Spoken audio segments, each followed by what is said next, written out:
ભારત સરકારે ડીઝલ અને પેટ્રોલ ઉપર 3 રૂપિયાનો વધારો કર્યો છે અને એ વધારાને લઈને ગુજરાત તકની ટીમ એક પેટ્રોલ પંપ પર પહોંચી છે તપાસ કરવા માટે કે પેટ્રોલ પંપ પર શું માહોલ છે। તો આ તસવીરો છે સુરતના સણિયા વિસ્તારની છે અને અહીંયા આપ જોઈ શકો છો ભારત પેટ્રોલિયમનો આ પેટ્રોલ પંપ છે અને આ તસવીરોમાં આપ જોઈ શકો છો અહીં બેરીગેટના ભાગરૂપે બાઇકો મૂકવામાં આવી છે। એટલે તમે એનાથી સમજી શકો છો કે બાઇક મૂકવાનું કારણ એ છે કે પેટ્રોલ પર ડીઝલ પેટ્રોલ નથી। તો સણિયા ગામની આ તસવીરો છે અને ભારત પેટ્રોલિયમનો આ પેટ્રોલ પંપ છે।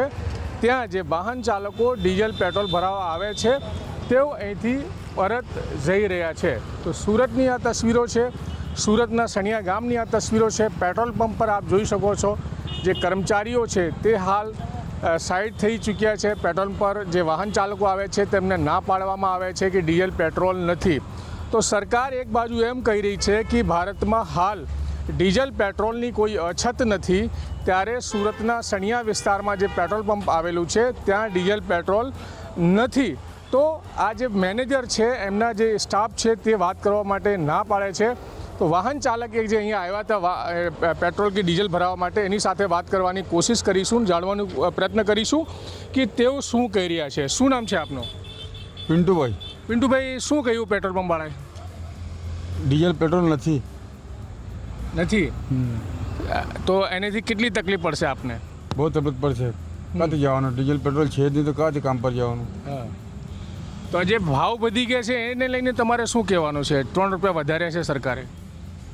अरे हूँ ये तो पेट्रोल पंप पे क्या है क्या नहीं है उनको मालूम है। अभी वो ना बोल रहे देने के लिए। नहीं, जो कीमतें बढ़ी हैं उसको लेकर भी कुछ कहना चाहेंगे? क्या करेंगे साहब, अभी बढ़ने वाला तो बढ़ेगा ही।